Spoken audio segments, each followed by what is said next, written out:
So my name is Brad Waid. I'm thrilled to be here. So nice to be here. Today we're going to be talking about AI in business, but not just about AI. We're going to be talking about different emerging technologies. And we're going to take a look at that from a global perspective. But before I start, let's give another round of applause for Paige, Deborah, Art, and Pete for putting on such a great event. Thank you so much. It's wonderful to be here. So as we get started, this is my contact information. Things I'll be talking about today. If you have questions later or you want to reach out or just have a chat, please connect with me on social media and we'll have a conversation. All right, so a little bit about myself. So I'm a father, I'm a husband, I'm crazy about technology, okay? I got my start. I spent 15 years in the classroom. I was a third grade teacher. Went to school for it, never thought I'd leave the classroom. Then something changed. How many of you remember when the iPad came out, right? I mean, not the year, but you remember when the iPad came out.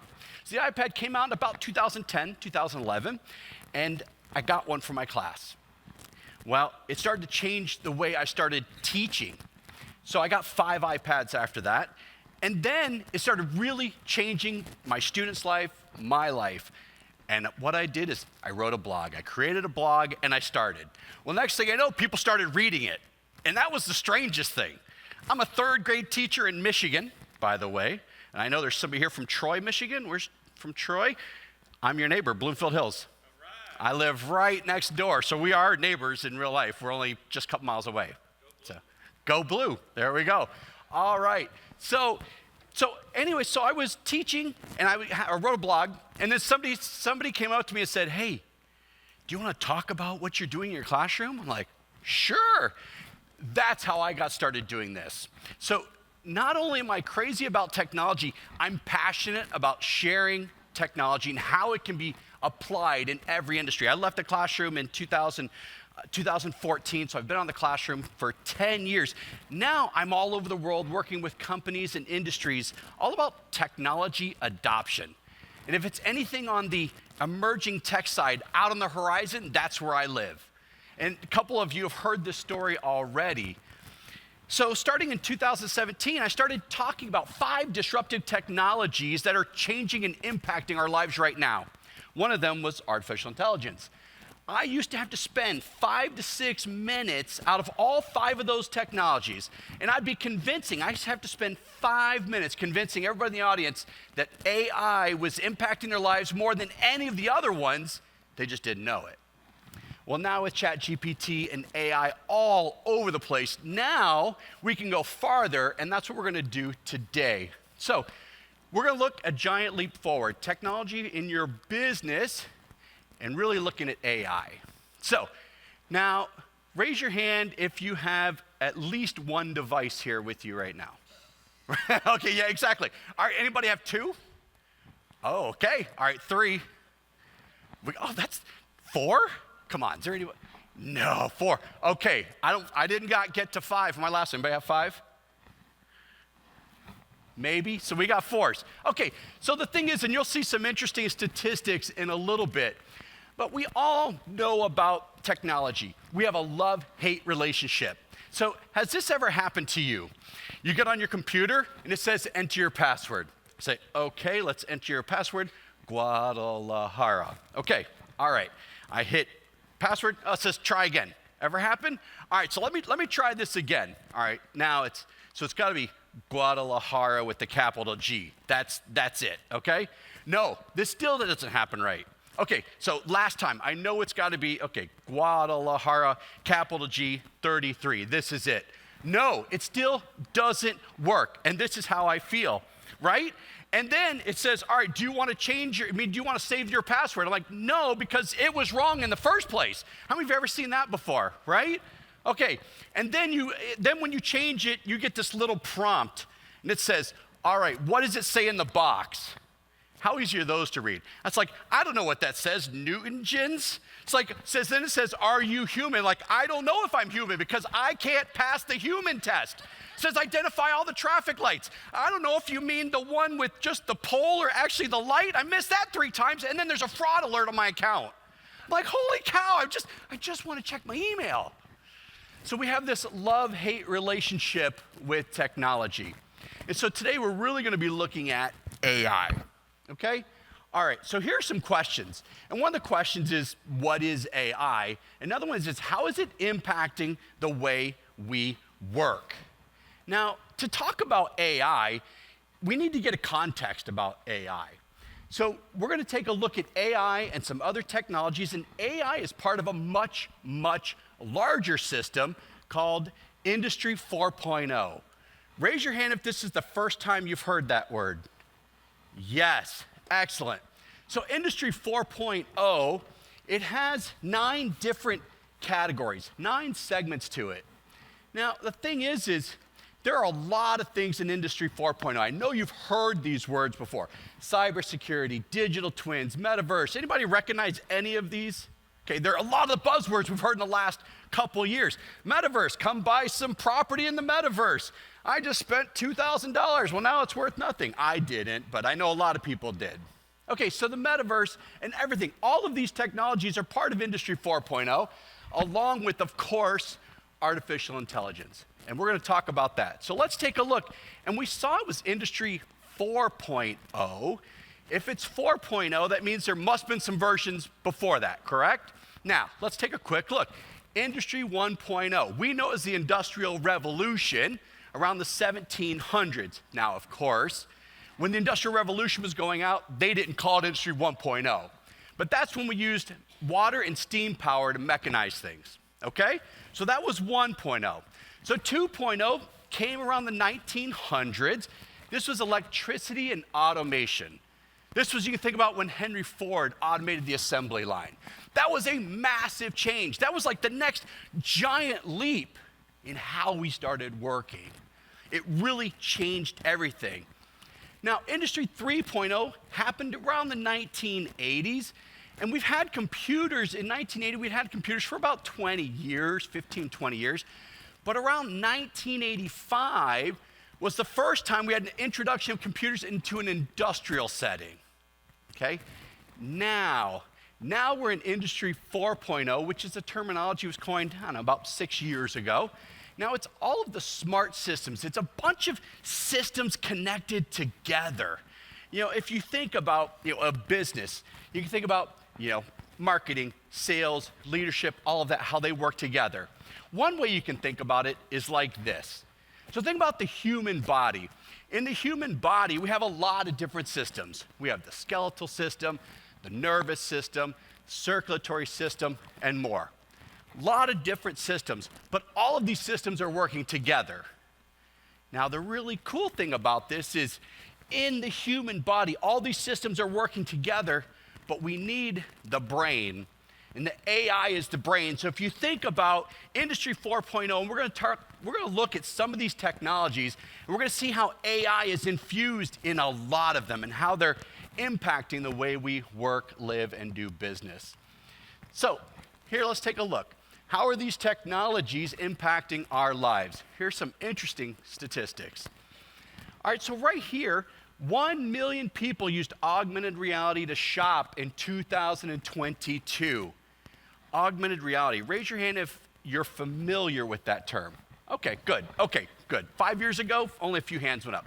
That's great. We're going to take a look at that in just a moment. So 1 million people used it to shop in 2022. All right, over 1 billion people worldwide use augmented reality right now. Now another one, how many of you are familiar with Netflix or streaming, anything like that? Now, Netflix, I'm sure this has happened to you.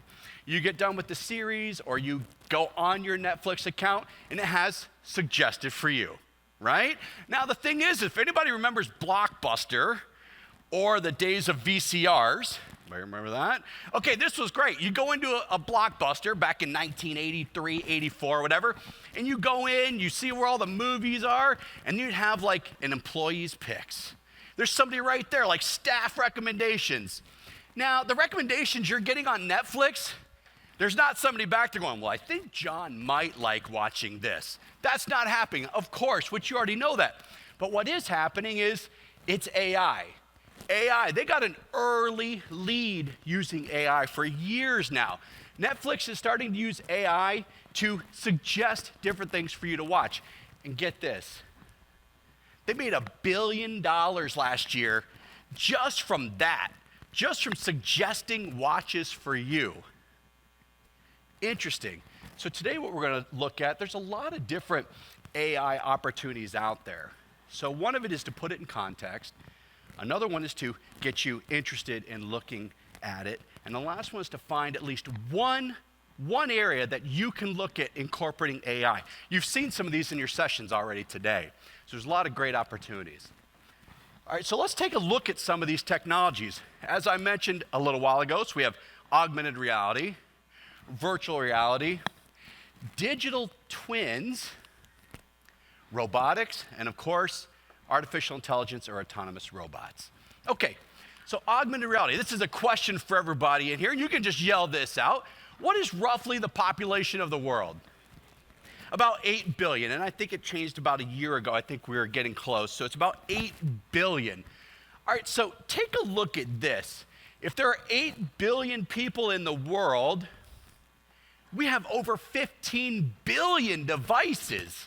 Well, we saw some people have 4 in here right now. I have 3 in here, so I'm part of that as well. We have more devices than there are humans on this planet, and I guarantee you there's a lot of humans that don't even have one. You go into a Western or industrial world around the country, and there's devices all over the place. So the devices are all over there.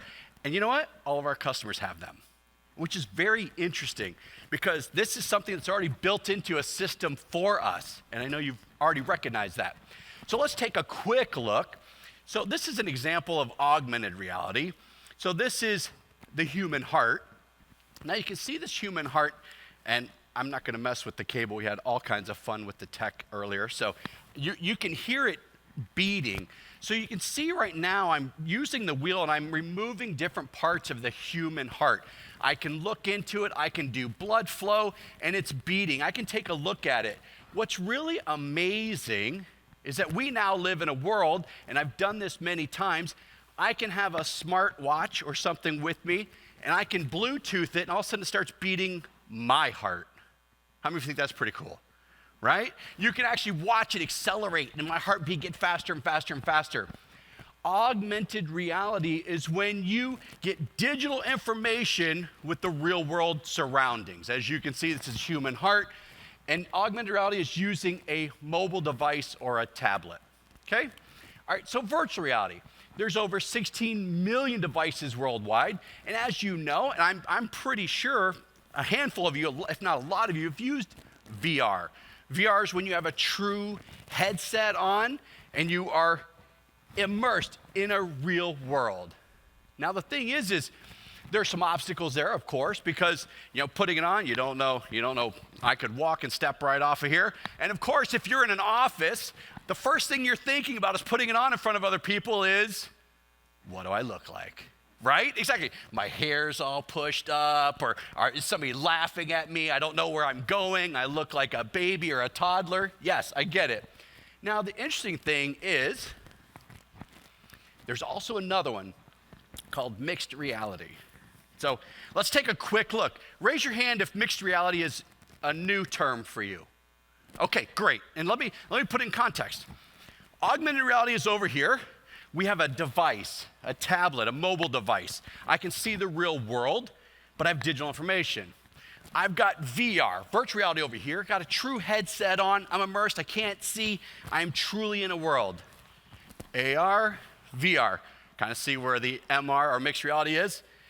Right here in the middle.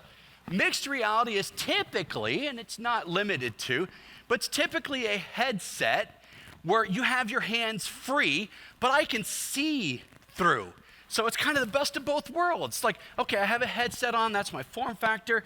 I can see all of you, I know where I'm at, but the best part about it is hands are free. Okay, especially if you're looking at like in a manufacturing or automotive industry, that safety, telecommunications, all of that, that's really, really crucial. Now, what do these come in? So these are some mixed reality displays. This is the Magic Leap here on the left. On the right is Microsoft's HoloLens. And then the new one, Apple Vision Pro.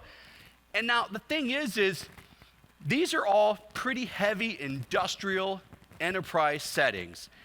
When it comes out in glasses, that's really going to change everything. Can we kind of agree to that? When it's just kind of normal? Because when the phones became smartphones and everybody has them, the adoption just made sense. Because we have our phones all of the time. Now the funny thing is I still laugh because just like everybody else, I call it a phone, but the phone is about 5% of my use, maybe? And if you think about it, for those of you my age, it doesn't even look like a phone. Because when I think of a phone, I think of, the ones that has a long cord on it, and like you got to touch dial it, and even the old ones, older ones, which have the rotary. If you want to see something funny, there's some videos on YouTube asking high school students to dial a phone number with the rotary phone. It is hilarious. If I had time, I would show it, but you need to check that out. It's hilarious. You've got 4 minutes to call grandma on this phone. They're picking it up, putting it back down. They don't know how to do it. It's great. Okay, so anyways, so these smartphones are we use them as everything, as calendars, as texting, as emails, everything. We use them as a phone. But now, once they come into glasses, whether it's Apple or Google or somebody else, that's really going to change everything. Well, it's almost here because right here, Ray-Ban of all companies, right here has already created one. These are the first version of their glasses, and I have them here, and I'm happy to show anybody later if you'd like. It's coming, okay? And I just point that out so you have that awareness. All right, so now I'm about to put a wrinkle in just what I just told you. So we've got AR right here. We've got VR right here. We've got MR. Makes sense, mixed reality, and kind of stay in the middle.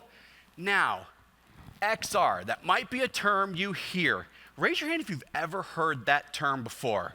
A few, okay, that's great. So what XR, and I have this up here, XR is a solution. So when you're talking to somebody, or maybe you're working with an automotive company, a manufacturer, somebody, you might hear our XR plan. XR is a global view of augmented reality, virtual reality, or mixed reality. Okay? So I do that just so you hear the terminology, be like, okay, that's something Brad mentioned that now I remember. Okay, XR, that's the global term. All right, now, digital twins. Digital twins are really incredible because we can now do them with the cost that we have. I used to say about 5 years ago, digital twins were cost prohibitive. So digital twins are when you can take anything and you make a digital copy of them, okay? So I talked about, doing, shopping online, people using augmented reality. How many of you have ever seen this or did it yourself? You could see that you can now try on glasses virtually, right? Right? Some of you have already done it, you've seen it, you can look in a mirror, you can do it on your computer. That is augmented reality. Those glasses are a digital twin. A digital twin can be anything big or small. I just bring that up so you have that information because it can be something the size of a car. It can be, a big oil rig out in the Gulf of Mexico, just off the coast here. All right, now, last couple things, robots. This is very interesting. So robots, we have a big variety of robots, industrial robots, service robots. I don't know, are there any restaurants in your area, look for a hand, that you know that they use robots to either make or serve food? Anybody? Okay, there's a handful. I've seen them, they're fascinating. I've seen, whether they're bringing them out or they're making your dinner, like I've seen stir fries and different things like that.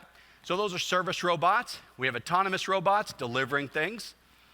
We have medical robots, which you're familiar with, and humanoid robots. This is where things get really fun, especially in AI, because we think about human robots. Now, I'm going to show you a couple pictures. Now, raise your hand if you've ever seen a movie. Okay, exactly. People are like, really? Yeah, okay. All right. So I'm going to show you some pictures, and I want you, when you see this picture, I just want you to yell out what movie it is. All right? There's 3 or 4 people going, I'm going to be first. I'm going to be first. There always is. I'm always that way. I love a good game. Now, I'm going to show you some pictures. When you see the picture, just yell out what movie it is. You guys ready? All right, here we go.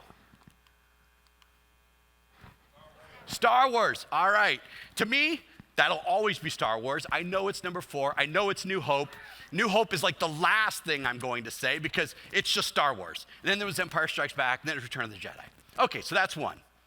All right, you guys ready for the next one? Might throw you a little bit, but I know we're going to have some people that know it. It's a little obscure. What movie is this? WALL-E, right? Okay. All right, now, here comes another fun one. What movie is this? iRobot. Okay, so let's take a quick look at these robots. Let's start with WALL-E in the middle. Now, WALL-E, if WALL-E came in, what was his job? Anybody remember what WALL-E's job? Right? Clean up trash, right? So WALL-E comes in now through that door. We're like, oh, that's so cute. Might even drop a napkin on the floor, let WALL-E pick it up. Oh, isn't that great? That's awesome. I love that autonomous vehicle. What a great AI. I love it. All right, then let's go over to Star Wars. Okay, we've got C-3PO, R2-D2. You know, let's take a look at C-3PO. You know, he's not that nice to R2-D2, but C-3PO, he's a translator. He has 6 billion forms of communication languages, I believe. C-3PO comes through the door. I'm thinking that's pretty cool. That's pretty neat. I'd like to see it. How many of you think it'd be pretty cool to see C-3PO come through the door, right? All right, you kind of see where I'm going. You see the story I'm building, right?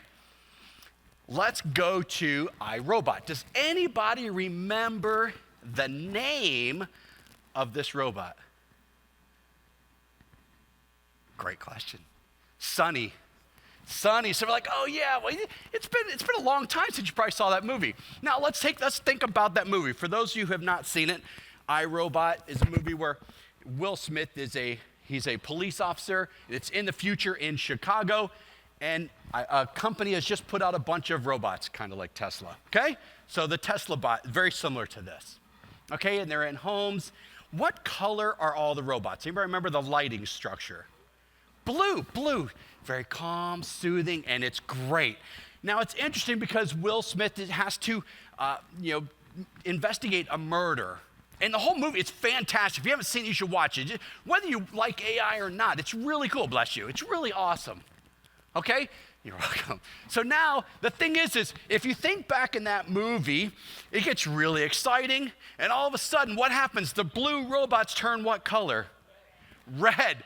Then I know something's going on, okay? But let's talk about the elephant in the room right now. There's one robot that if I see coming through that door, I'm out. What movie is that? Terminator. Yeah, I'm telling you, if you have not seen this, you're missing something. This is the one where I'm like, the Terminator, the T-800 walks through that door, I'm out. I'm gone. We'll see you. All right? But even with that, I'm fascinated with AI because here's the reality. This is what we imagine when we think of AI. We're expecting, all right, let's incorporate AI. We think robots, immediately, humanoid robots. But the reality is this is the AI. This is really the AI we're talking about.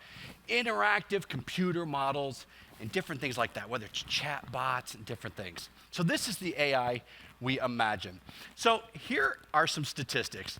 AI will contribute $15.7 trillion to the global economy by 2030. Incredible. Now, take a look at this.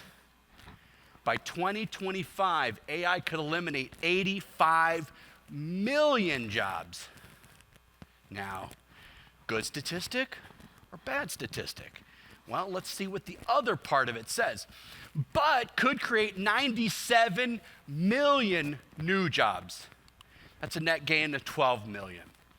Now, the thing is one thing I always talk about, because I've had a lot of these conversations about getting over the fear of AI.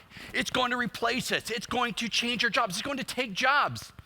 Now, that's kind of true. As you can see, it could eliminate up to 85 million jobs, but create 97 million new ones. What I always like to say is AI and technology allows us to be more human. Think about that contradiction. Technology, I like to look and see how technology helps us be more human because there's a lot of things technology can't do. I mean, not yet, I mean, I still like to meet people in person, shake hands, look you in the eye. I'm looking around the audience. I know if you're nodding, if you get what I'm saying, if you're in agreement, if you're listening. There's a lot of things that only humans can do. There's a lot of great things that we can push off to AI and let technology make us more human and have to use more of our human attributes, our critical thinking skills, decision-making process, taking that one extra element, whether it's the gut feeling or relationship that you've had and you're going to put more stock in a relationship than an AI would, okay? So it's really, really fascinating. All right, so this is the definition of artificial intelligence if we're looking for the actual definition: an intelligent agent that perceives its environment and makes decisions to maximize chances of achieving its goals. Awesome. Here is a list, general list, of things artificial intelligence is good at: pattern recognition, natural language processing, image and video analysis, repetitive and tedious tasks, makes sense, personalization and recommendation systems. We saw that with Netflix. Now, as we start to go down, started with the global view. Wanted to give you a global view, get context. We've moved into Industry 4.0. We've got down to AI. Let's continue looking a little more specific and molecular at AI. So there are 3 different types of artificial intelligence. There's narrow, there's general, and there's super AI. So let's take a quick look. So narrow AI specializes in one area and solves one problem, okay? Makes sense? General AI, this is where it gets really interesting. A computer that is as smart as a human in all areas, okay? All right. So a few years ago, there's a game called Go. It's like chess, checkers, but even more advanced. Has anybody ever heard of the game called Go? Right? Okay, familiar with it. There's so many billions of moves and possibilities that the idea was, we already knew, back in the 80s or 90s that a computer could beat a human in chess because there's a finite number of moves. Well, in Go, there's billions of possibilities, and every time the other player makes a move, they change. And the idea was that a computer or an artificial intelligence was never going to be able to beat the best human Go player in the world. And they said when that happens, that'll be a big leap. But people, I remember this. I remember 6 years ago or so, 7 years ago, people talking about this. And the predictions were it won't happen till 2030 at the earliest. Well, a few years ago, a computer beat the best Go player, and then consistently beat the best Go player. It was such a big deal. There's actually a documentary about this out, and you can watch it, and it's fascinating. So we've kind of hit that next era of what an artificial intelligence can do. So let's look at the third. So the third, an intellect. An intellect. This is fascinating. And you'll hear me, just because I talk about so much, you'll hear me talking about it and things and they. I'll personify artificial intelligence. We do that. We also personify our phone. It's dead. My phone is dead. Deborah, my phone's dead. Oh, okay, I need to charge it up. Batteries, my batteries are dead. We personify a few things. In AI, we do the same thing. So super AI, an intellect that is smarter than the smartest human. Now, just as a reference point, we are only in narrow AI. Like, these definitions are just because we had to define them. We are not even close to general AI. Even the most powerful computers aren't even close. They're scratching surfaces in just a few areas. The super AI, I'll be long gone well before we get close to that. But as a reference point, since movies are a good place to do examples, if anybody has seen some of the Marvel movies and is familiar with Captain Marvel, if anybody is familiar with that, if you've seen the movie Captain Marvel, it is ruled by the supreme intelligence, which is artificial intelligence. So just from that standpoint, it's kind of fascinating to watch and see their take on it. But again, we are only in narrow AI. So let's take a look at the most commonly known AI. So that's narrow AI, and you might hear it, it's called generative AI. How many of you heard that term? Yes, that is, I try to do this. I do this so you get a global view and so you can kind of distinguish some of the things. Well, Brad, I heard somebody say general or somebody saying narrow. So generative AI is under narrow. And these are things like ChatGPT. How many of you have ever used it, right? Of course, some, and I got an example that we'll talk about. And then these are a couple others, Midjourney and DALL-E. These are some of the most popular ones. ChatGPT, it came out like a storm in September or November 2022, and by February in 2023, there was already like 100 million users. It was incredible. So let's take a quick look at these. So ChatGPT and Midjourney and DALL-E. So ChatGPT is text to text, okay? So it means if I put text in, I get text out. That makes sense. If you've tried it, I have an example. If you've tried it, you get it. You type in something and it types back more stuff. DALL-E and Midjourney is a text to image. Now I can type in things. I say, I'd love to see a picture of this, and it will create a picture of that. Has anybody used a text to image one? DALL-E, Midjourney, okay, great. DALL-E is ChatGPT or OpenAI's version, and Midjourney is another text to image one, which is really nice. So DALL-E is good. So let's think about this. DALL-E, you're looking for your first car. I need to get my first car. I'm gonna go get DALL-E. That's my first car. Midjourney is like that Ferrari. Midjourney is like when you see that person walk in the room, you're like, I'd date that person. That car, I'd like that car. The Ferrari, and I have some examples. They're slightly different in what they give you, but of course the thing is DALL-E is free, Midjourney is a subscription, which makes sense, so it's a little different. All right, so let's take a quick look at ChatGPT. For those of you who have not tried it, I'm just gonna do a quick example. So it gives you a prompt, you go in and you type something. I literally typed this in. I thought it was pretty obscure, and I was amazed what it gave me. Look at this, I said, create a marketing campaign about selling my personalized destination postcards. I don't even know what personalized destination postcards are. I made it up. I'm like, that would be fun. I like traveling. I don't even know if people use postcards much anymore. The funny thing is when I travel, I usually buy the 5 for $1 or whatever, and they just sit at my house. I don't send them anywhere. I just think they're nice, and they remind me of traveling. So I said, create a marketing campaign about selling my personalized destination postcards to my current customers on my email list. This is what it gave me, and this is just a portion of what it gave me. It gave me everything from objectives and timelines, social media, KPIs, all kinds of stuff. Now, I'm not saying it's really good. I'm saying this is what it can do. It can generate incredible things for you, especially if you prompt it the way you want. And the more you work with it, the better it gets. Now, let's take a look at DALL-E. DALL-E is OpenAI's one, the ChatGPT. So it's the same thing. I type in a prompt.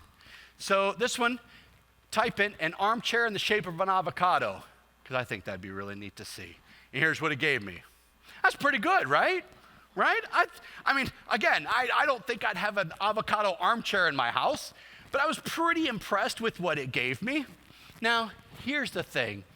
AI is still a baby. AI is a baby. It's still learning. It's so funny because, if you look closely, there's a commercial. Matthew McConaughey's on it, and I think it might even be Salesforce. It is Salesforce, somebody knows it, right? He's walking, it's an image, and he's walking in the Wild West. He says, who's the sheriff, basically, right?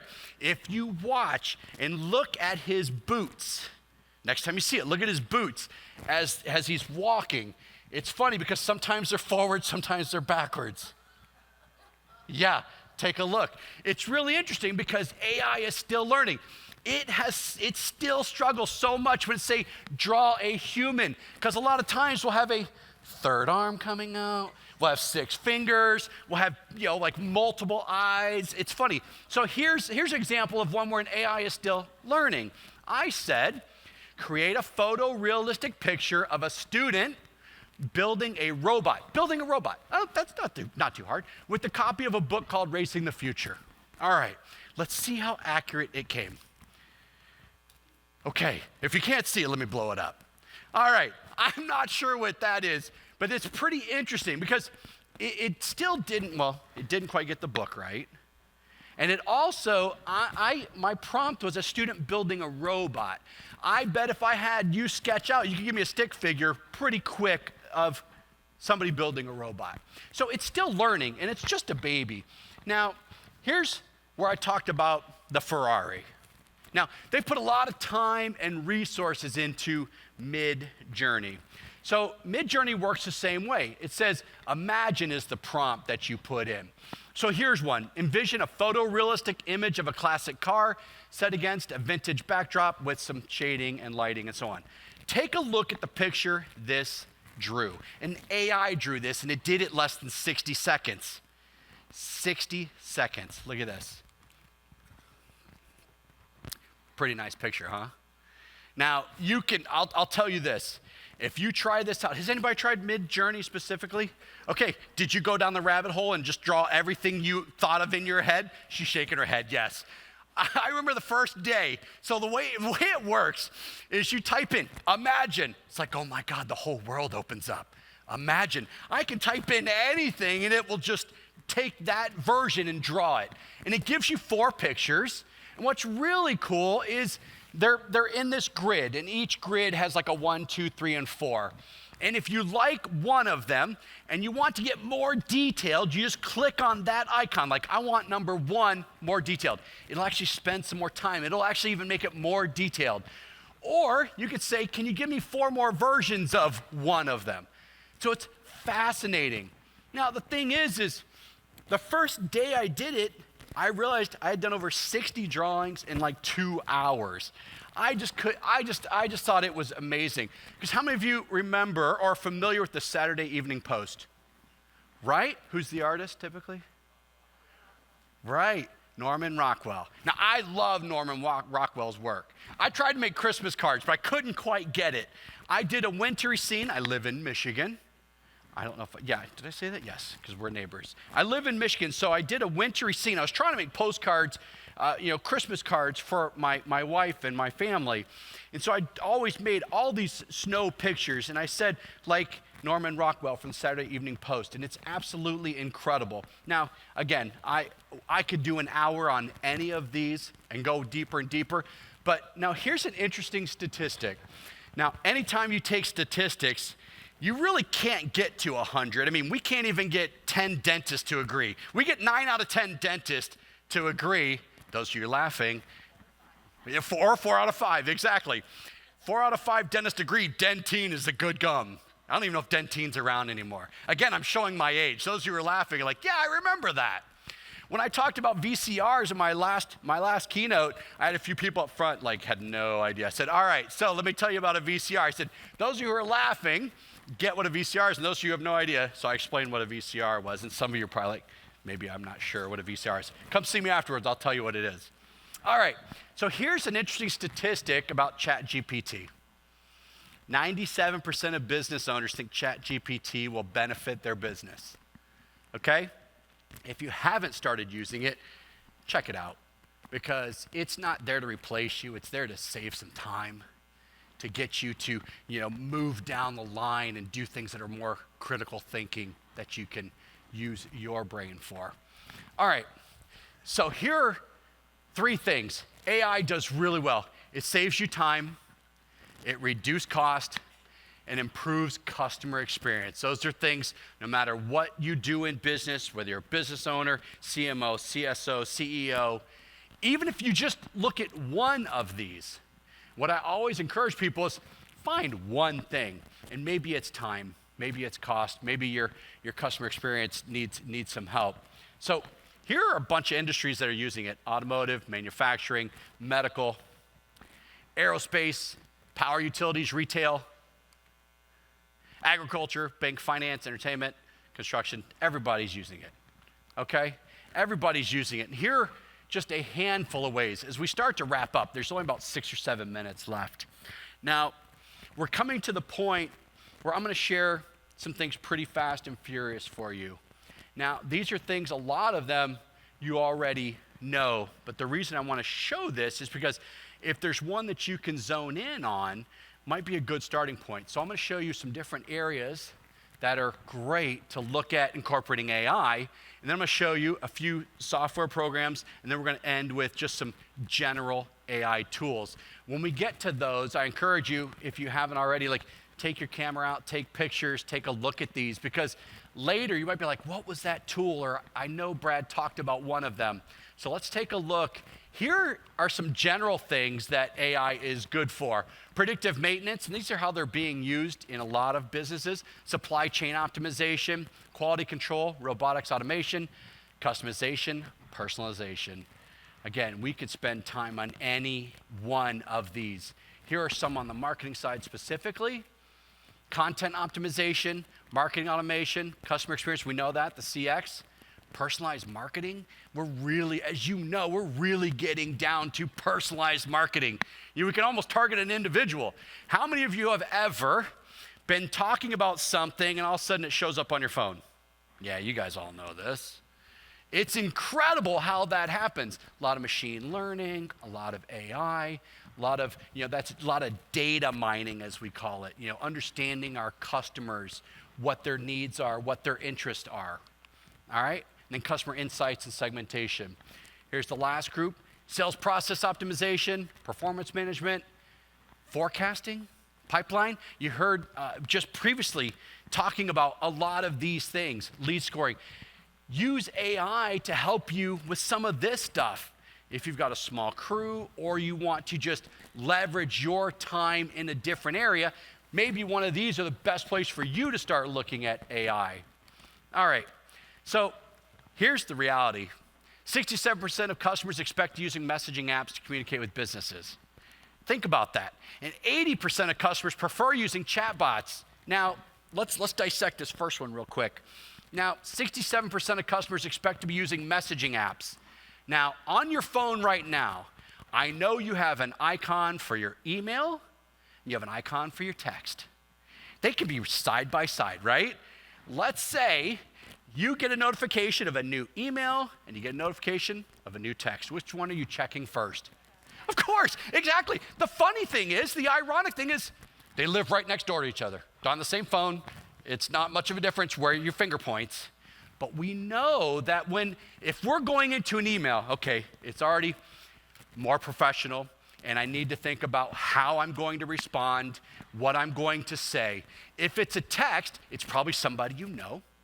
It's probably short, it's probably personal, I can get back right away. Well, think about that. If you are going to check a message first, think about that. Your customers are already saying, I'd like that. I would prefer getting a message or having the ability to message you or to talk to you, because the guardrail is down. Email is great. Email campaigns, I use them myself. They have a great purpose, as you know all this. But it's interesting how the communication is very similar, but the guardrail goes down really low when it's like a text. So remember that. All right, so let's take a look at some more. Out of 15 billion mobile devices in use, over 11 billion already have AI on them. Already there. Your phones, most of the devices we have. All right? Now, here's a funny statistic. I kind of alluded to this early. 33% of people think they're using AI. They think they are. Here's the real number. Come on. It's 77. I'll spoil it. There we go. It's 77%. A lot of people aren't aware that we're using AI, and that's okay. That's okay. We don't need to. Our customers don't need to know. We don't have to know. If there's something that's going to make our life easier, have you ever gotten in your car and it says you're 45 minutes from, I don't know, the airport, the gym, work? I didn't say work automatically because a lot of us don't go to traditional offices anymore, right? I mean, I remember that might change for me. But I get in the car and it says you're 25 minutes from school, taking my daughter to school. It's interesting because that's AI, and that's been around for a long time. Because on your phone, you've got maps, you've got GPS, you've got a clock, you've got a calendar. It knows it's Tuesday, it's 8:30 a.m. Typically, your car drives from your house to an elementary school. So the next time it gets in, it says, oh, I know you're probably going to your daughter's school. Traffic's light, take this route. Perfect example. of AI. All right, so here are just some software programs that you're probably already familiar with, but I want to make sure that I share some of these. All right, in marketing, Albert AI, Acquisio, AdRoll. Take a picture of these if you're not familiar with them. Again, I have no allegiance to any of these. I share these out of awareness. Okay, so I have 3 slides. I have one of these for marketing, one of these for sales. Then I have a whole potluck slide. A lot of great AI tools. It's an AI potluck. Come to the table, let's feast, let's get some AI. All right, so here's some marketing. Here's sales, Chorus AI, Clearbit, Groove, Salesforce. Heard Salesforce. Most of you are probably familiar that they're using AI in there as well. Here's some logos to take a picture of this one. And then the next one has our catch-all, our potluck. All right, here comes this next one.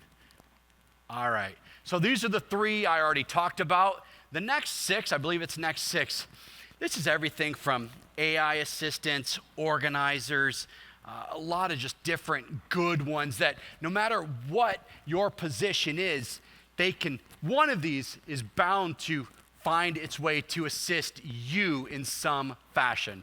So here's the next group, Tome, Plus AI, Fireflies.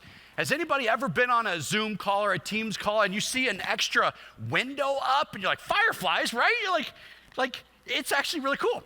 What Fireflies AI does, for those of you who have not seen it, you plug it in, you put it on like a Zoom or a remote conference call, and it listens in and it takes notes. And when it's done, it says, Susie said that she would like to set up a meeting with you. Here's times I found on your common calendar. It says you also need to reach out. These are 3 points from the meeting. It's absolutely incredible. Again, even if just one of these is an impact, and here's the next ones, ClickUp, Cast Magic, and Jasper. Now, Cast Magic, if you have not tried that one, boy, I'm still just enjoying and loving Cast Magic. What Cast Magic is really, really, really good at is capturing information from a video. So has anybody ever heard or used Cast Magic? Oh, yes, new one. Got to check it out. I love it. So Cast Magic. So that's the last one there. All these 9, so Cast Magic, it takes a video, then it synthesizes. Like if you upload a video from YouTube, synthesizes it all for you. Creates a blog, does questions, all kinds of incredible stuff. So AI it increases efficiency, reduce cost, improve customer experience, and then, it unlocks new possibilities. Look, I could do another hour on any one of these, but I put this QR code together. This is for you. As I finish, I know I probably left you with some questions. If you have any questions or you'd like to set up time or set up a meeting, this is a general QR code into a form. It just asks for name, email and everything. And it's just a great way to get in my system so I can reach out to you. If there's a place you have a question, I can just email you back and answer a question. And I'm happy to share any of these resources. So with that, thank you very much. I hope I got you excited about AI and at least one place to start.